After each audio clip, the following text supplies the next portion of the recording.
Well, I'm Nadine Patterson. I'm the curator of Freedom, Fire, and Promiscuous Meetings, which is an exhibit.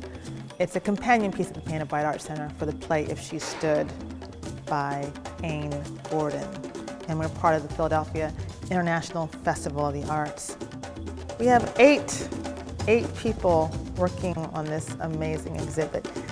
And then beyond that, we have films done by the Scribe Video Center Youth Documentary Project, and some of my films, and then some other local filmmakers.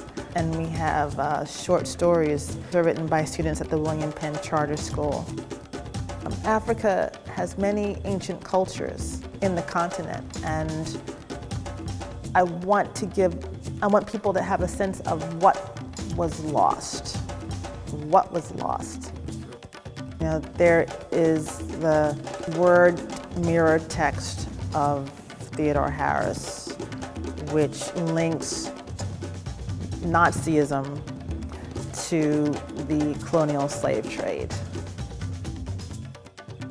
People usually don't use the word fascism when they talk about the slave trade, you know, and that horror. So I wanted to see what would happen by putting these two things, associations, together. It's a quote from Malcolm X, and he was giving a speech, and he was talking about the situation of African Americans in this country. And in that speech, he talked about the transatlantic slave trade. He mentioned there was 100 million black people taken from Africa. And this is the German language translation of that quote. Yeah, I mean, this is the font is a beautiful font, but this is usually associated with a dark part of history, you know, because the font is a font that was used during Hitler's time. One of the ideas of the show is transformation, and transformation through hardship and suffering, which is certainly what African Americans went through in terms of the Middle Passage and American chattel slavery. So what I wanted to investigate was, how are people able to survive such a trauma? And one of the keys to African American survival has been the retention of art and culture. And some people even believe in something called blood memory, that the ancestors speak to us, you know, through our DNA, and that there is knowledge that's passed down from generation to generation. So for example, Sarah Bond, she was a quilt maker for 15 years before she knew anything about the cultural legacy of her grandmother, great-grandmother, and great-great-grandmother as quilt makers. So I just think that's astounding.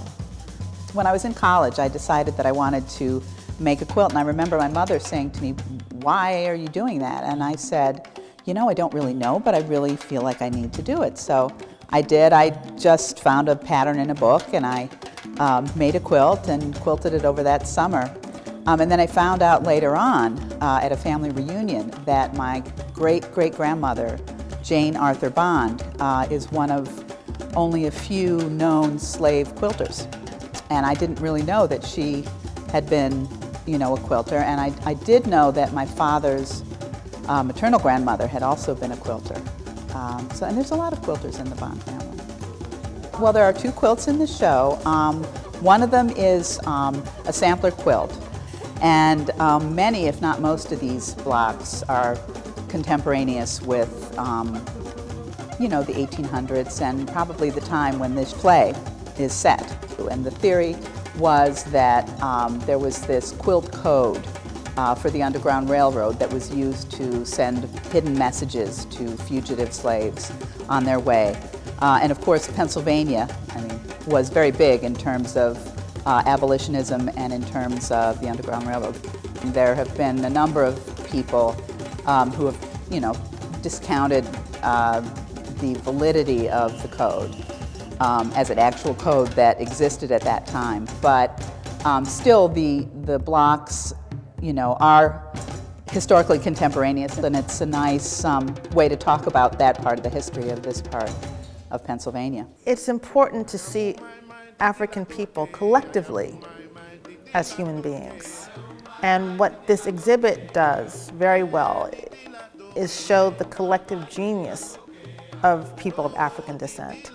And the people in this exhibit, they have heritage that links them to Europe, as well as to Native American or Indian culture.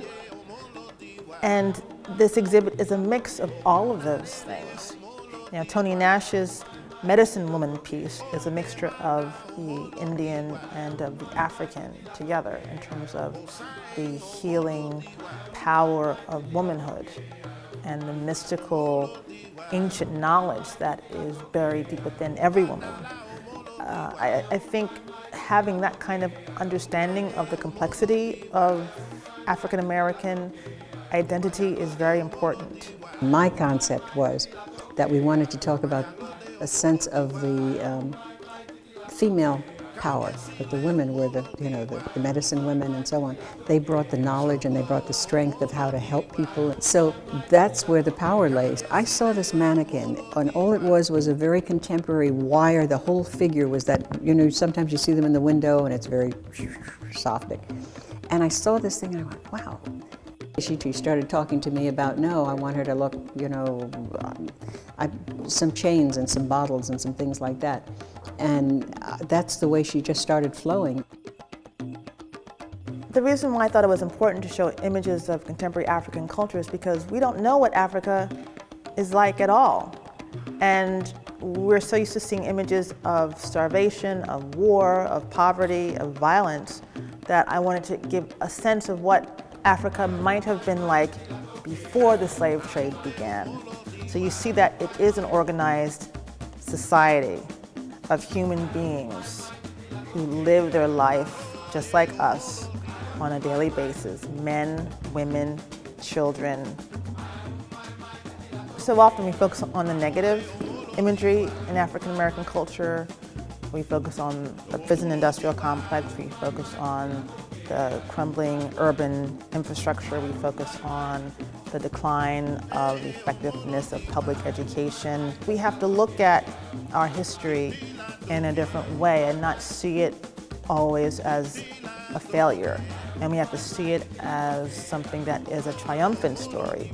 Not that everything is peachy keen, but there is struggle, but it is a triumphant struggle that we're still going through today.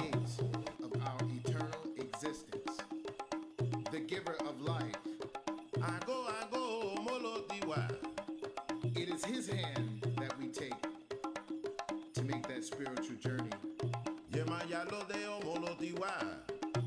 Oh, sign.